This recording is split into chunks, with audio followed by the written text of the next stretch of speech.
बेटियां हैं, कहती हैं हमने एग्ज़ाम दिया पर हमारा एग्ज़ाम, हमारी नौकरी नहीं लग रही है, हमारी नौकरी नहीं लग रही है, हमारी नौकरी नहीं लग रही है। तो मेहनत को 4 गुना बढ़ा लो।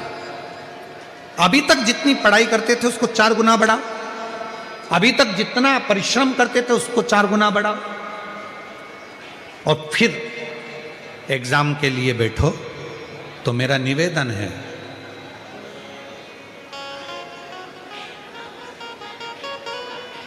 कभी तुम्हारे पास में अगर रुद्राक्ष है सीहोर का, तो उस रुद्राक्ष पर तुम्हारे घर में अगर अलोनी भस्म, अलोनी भस्म कहते हैं, तुम्हारे यहाँ गोबर के कंडे को क्या कहते हैं? गोबरी है, छाड़, छाड़,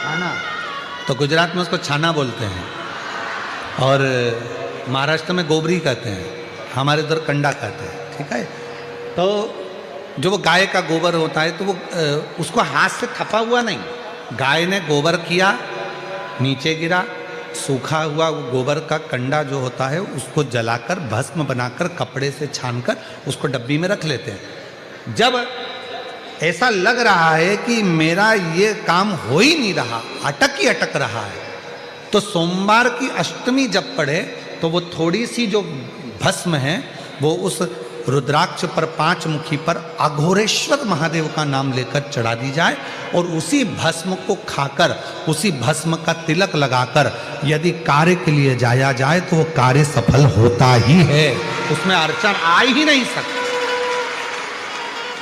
उस कार्य में कभी अड़चन नहीं आ सकती, क्योंकि अघोरेश्वर महादेव का उसमें नाम है, अघोर, अघोरेश्वर।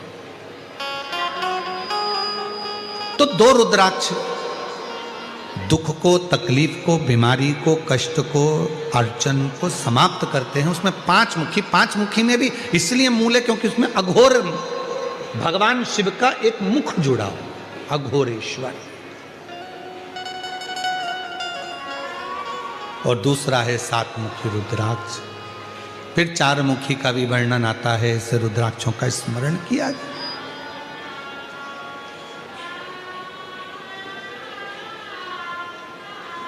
और यही 5 मुखी रुद्राक्ष का वर्णन एक और आता है महाराज। डॉक्टर ने कहा कि कमर का गुरिया चले गया है और वो गुरिया खसक गया है, या